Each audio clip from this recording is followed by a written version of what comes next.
आज की क्लास शुरू करते हैं। आज की क्लास का टॉपिक है सिंधु घाटी की सभ्यता। देखिए, हमने इसमें नगर जो है उनकी बात की थी। हड़प्पा जो नगर था उसकी हमने डिटेल से बात कर ली थी कि वहाँ पे क्या क्या मिला है, खोज किसने की, स्थान क्या था, ये सब हमने डिटेल से पढ़ लिया था। अब बारी आती है मोहनजोदड़ो की, जो दूसरा स्थान है। सबसे पहले हड़प्पा की खुदाई हुई थी तो इसलिए वो पड़ा था। दूसरा नगर मोहनजोदड़ो को हम पढ़ रहे हैं।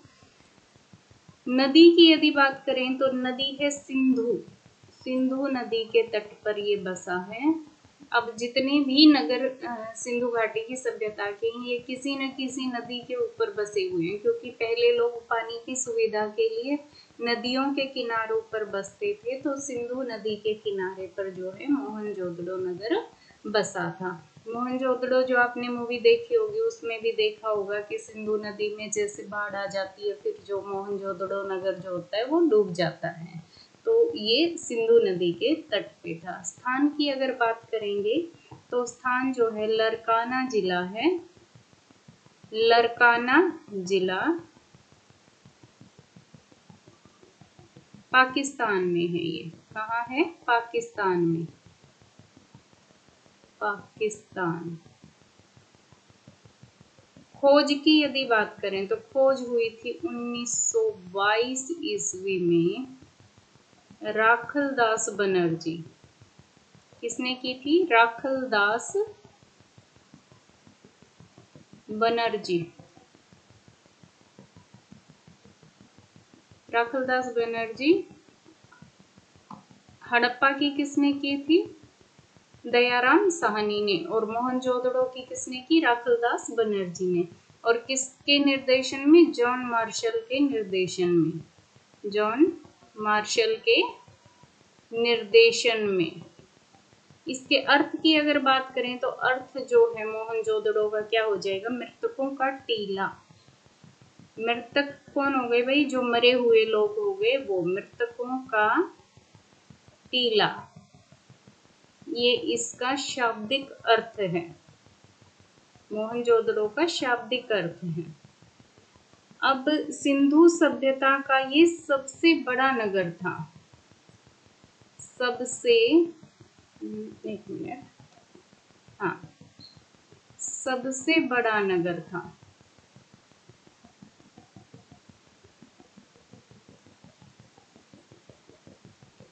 पहले इसी को सबसे बड़ा नगर माना जाता था, लेकिन जब राखी गढ़ी की खुदाई हुई, उत्खनन हुआ उसका, तो पता चला कि राखी गढ़ी सबसे बड़ा नगर है।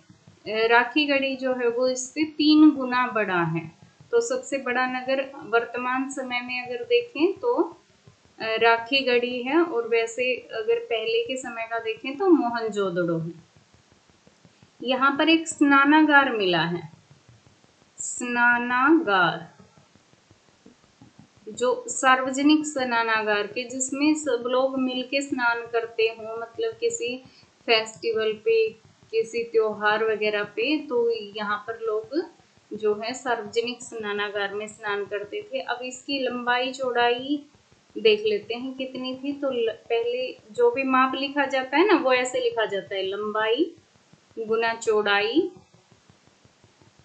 ठीक है, और गुना गहराई या ऊंचाई होती है। गहराई या ऊंचाई,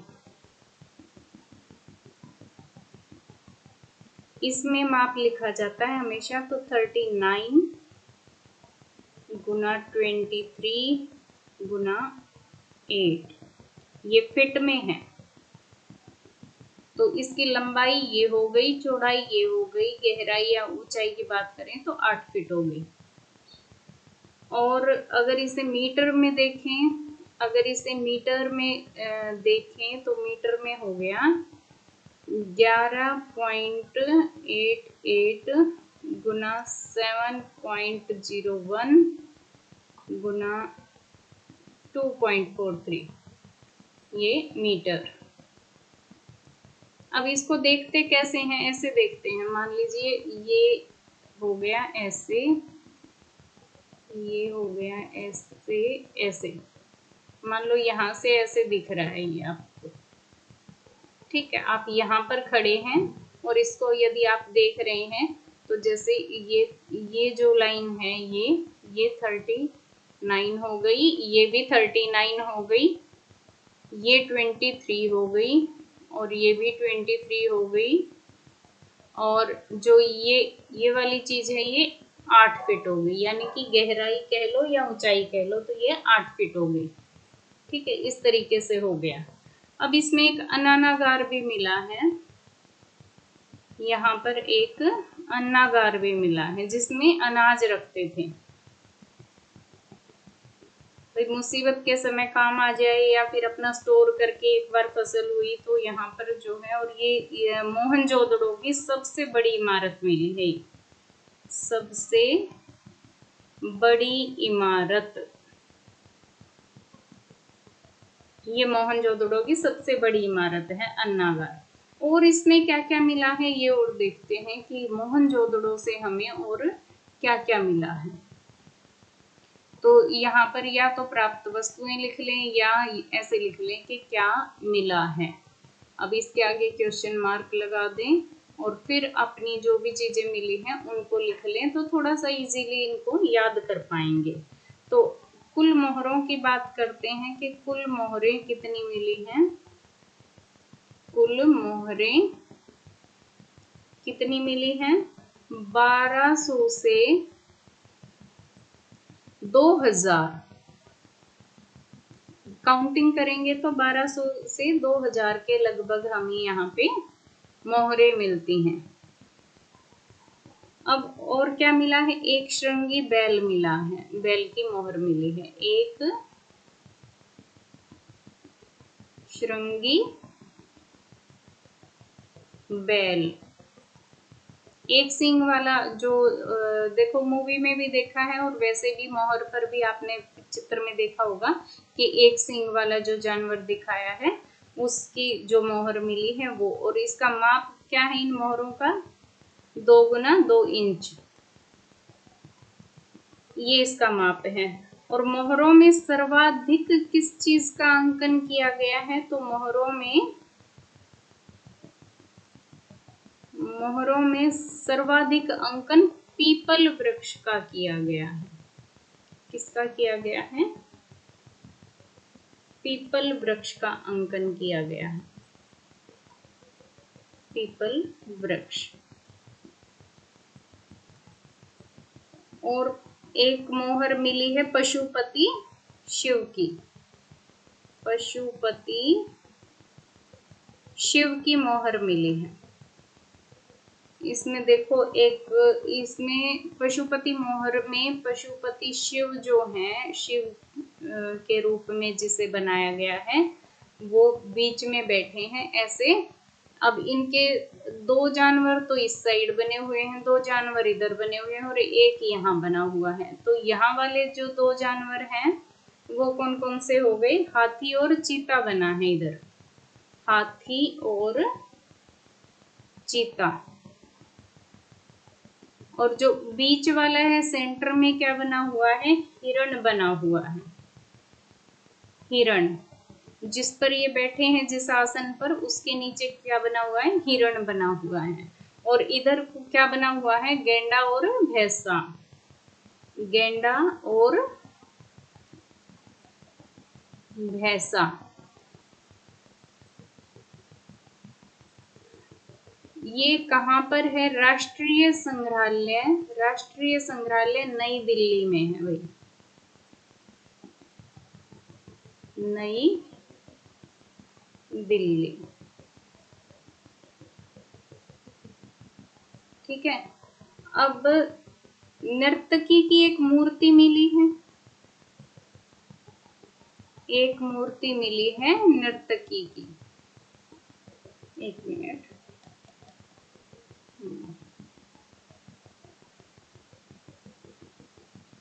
नर्तकी की मूर्ति,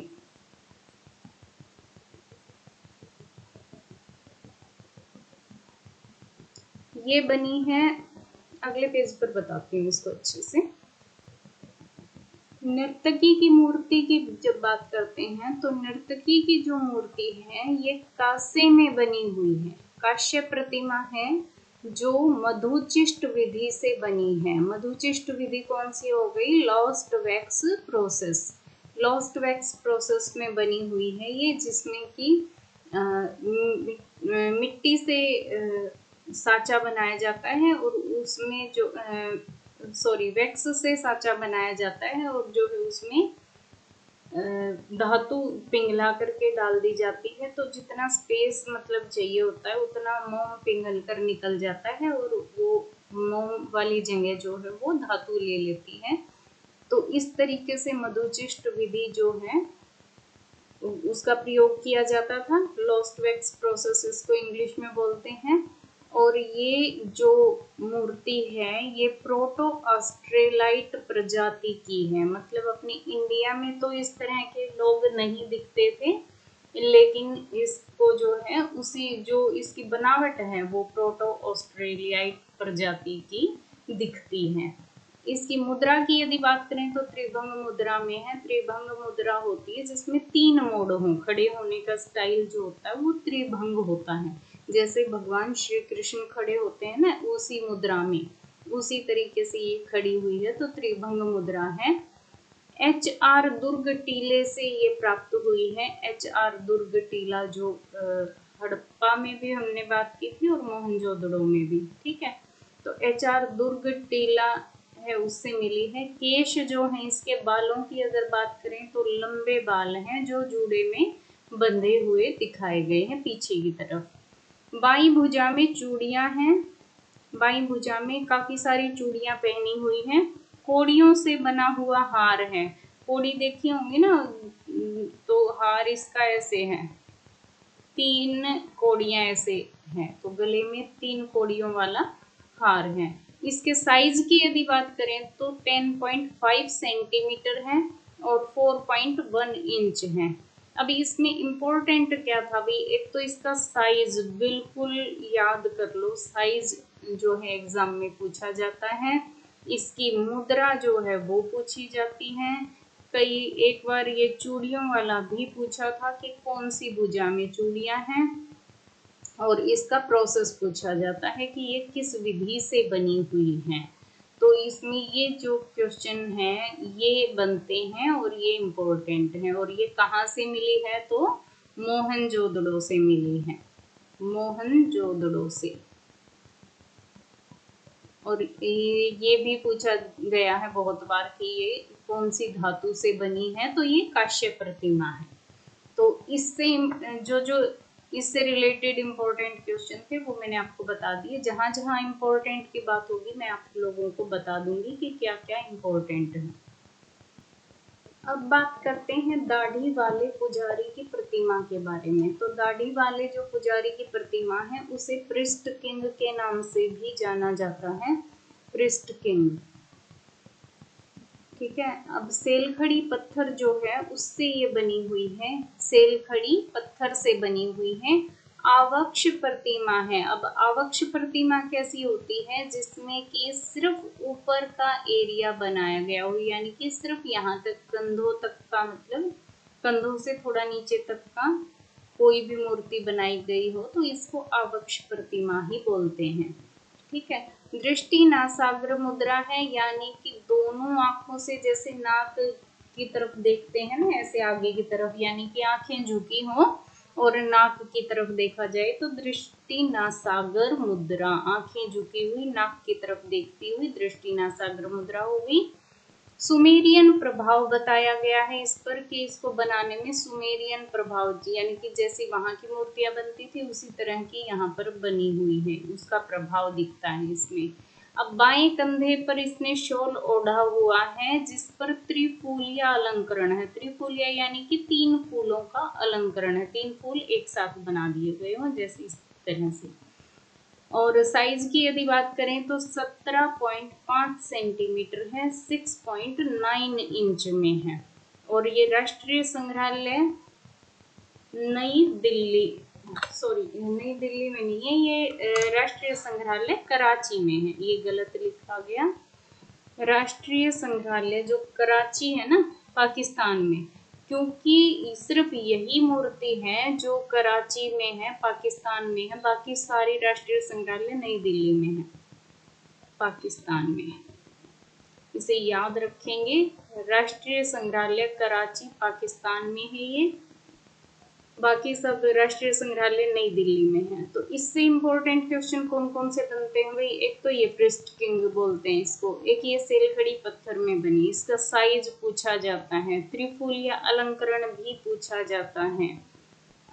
इसके तो ये लगा लो, ये सारे ही इम्पोर्टेंट हैं, सारे जितनी लाइनें बताई हैं वो सारी की सारी इम्पोर्टेंट हैं, तो सबको याद रखिए, इसमें कुछ भी नहीं छोड़ना है।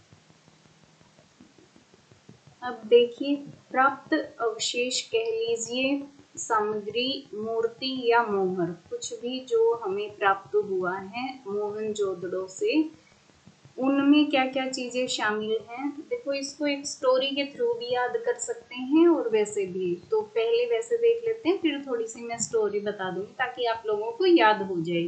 तो दाढ़ी वाले योगी की मूर्ति जिसे प्रेस्ट किंग कहा गया है वो हो गई, विशाल अन्नानागार और स्नानागार हो गया, स्वास्तिक मिला है कि यहाँ पे स्वास्तिक बना हुआ, सभा भवन, बहुत बड़ा सभा भवन है, 90 फीट चौड़ा और 90 फीट लंबा सभा भवन बना हुआ है, यानी कि बड़ी बड़ी जब इनकी मीटिंगें होती होंगी, मतलब जो व्यापारी थे या फिर राजा के साथ में, तो उसके लिए सभा भवन बहुत बड़ा 90 फीट चौड़ा 90 फीट लंबा बनाया गया। विद्यालय बनाया गया, यानी कि यहाँ पर पढ़ाई लिखाई भी होती थी। पुरोहित आवास और मिट्टी की तराजू मिली है, सीप का पैमाना मिला है, जिससे माप तोल करते हैं वो सीप का पैमाना मिला है, नर्तकी मिली है, काश्यप प्रतिमा है ना नर्तकी की, बंदर, गिलहरी, जालीदार पात्र मिला है जिसमें जाली बनी हुई है, जैसे मटके के अंदर जाली बना देते हैं ऐसे, पशुपति शिव की मोहर मिली है, मात्र देवी मिली है, तो मात्र देवी प्रधान तो ये था ही, मात्र प्रधान, ठीक है। तो इसमें ये चिकोटी विधि से बनाया है, जैसे कि उंगलियों के बीच में मिट्टी को लेके ऐसे उठा नहीं देते हैं, चिकोटी भर लेते हैं जैसे मिट्टी की, तो इस तरीके से चिकोटी चिकोटी करके ये मूर्तियां बनाई गई हैं मात्र देवी की, तो ये चिकोटी विधि से बनाई गई हैं। गले हुए तांबे का ढेर मिला है, यानी कि पिघलाया हुआ तांबा मिला है, घोड़े के दांत मिले हैं, सिलबट्टा भी मिला है, सूती कपड़ा मिला है, और एक जेड हार, वेरी इंपॉर्टेंट, जेड हार, ये हार ही है एक ऐसे जिसमें मोतियों का बना हुआ है, कहीं पे थोड़े बड़े मोती लगे हैं, कहीं मनके लगे हुए हैं, तो इस तरीके से जो है ये जेड हार बना हुआ है। शतरंज की गोटियां बनी हुई हैं और कुम्हार के भट्ठे, यानी कि ईंटों को पकाने के लिए या बर्तनों को पकाने के लिए कुम्हार के भट्ठे मिले हैं। अब एक मोहर भी मिली है यहाँ से, जिसमें आधा मानव का शरीर है और आधा बाघ का शरीर है, यानी कि कोई भी एक आकृति बनी है एक मानव की, जिसमें आधा भाग उसका मानव का है और आधा बाघ का बना हुआ है। कांसे का एक भैंसा बना हुआ है जो थोड़े गुस्से में दिखाया गया है, गुस्से में, ये एनसीईआरटी बुक में भी दिखाया हुआ है, तो वहां भी आप इसकी पिक्चर देख सकते हैं। स्नानागार के पास स्तूप बना हुआ है, जो स्नानागार मिला है उसके पास में एक स्तूप भी मिला है, जो कुषाण कालीन माना जाता है कि ये कुषाण कालीन स्तूप है।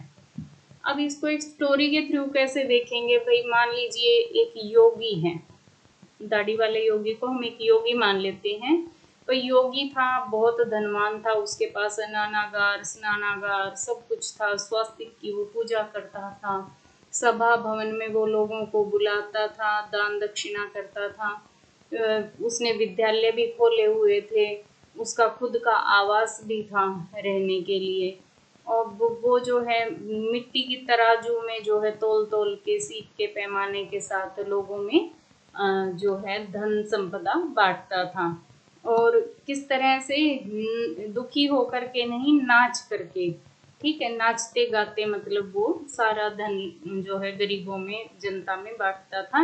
नर्तकी से नाचना हो गया, तो बंदर की तरह गिलहरी की तरह उछल कूद के वो जो है धन बांटता था।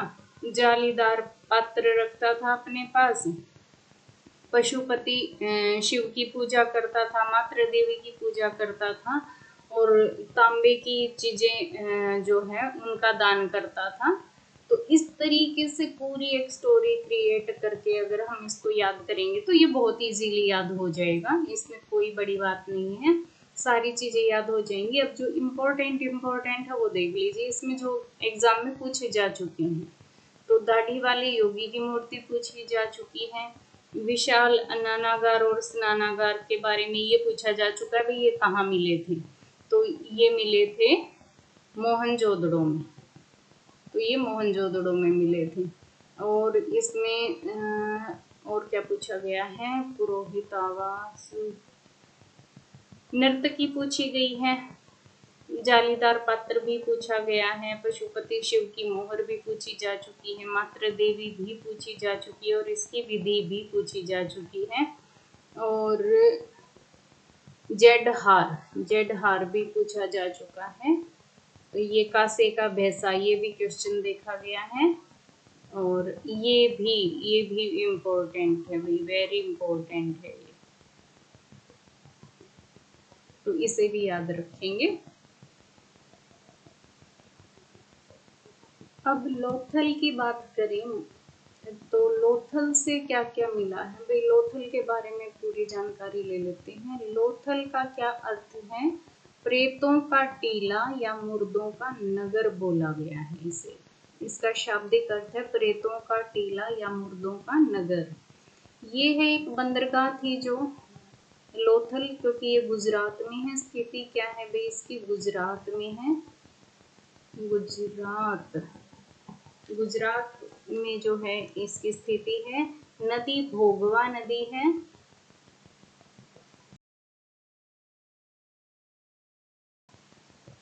और इसकी खोज की यदि बात करें तो 1954-55 में, चमन भी हो सकता है और 55 भी हो सकता है, तो क्योंकि बुक्स में दोनों ऑप्शन मिलते हैं, चमन 55 में रंगनाथ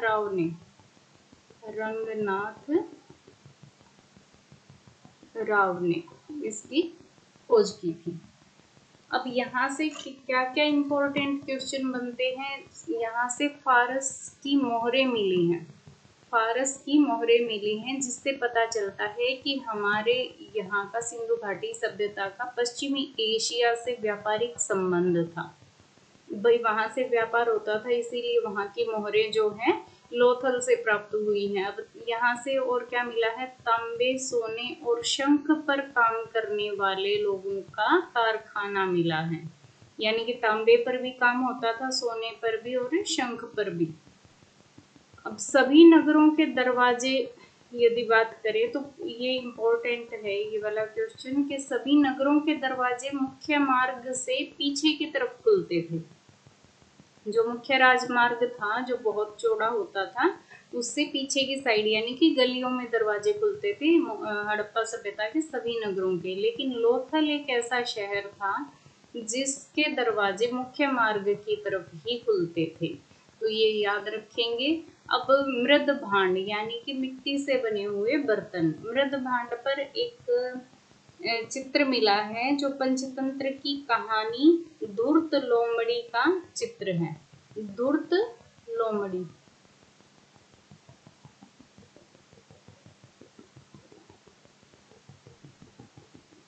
तीन युगल समाधियां मिली हैं यहाँ से, तीन युगल समाधियां मतलब दो लोगों को एक साथ ही दफना दिया गया हो, तो तीन युगल समाधियां मिली हैं।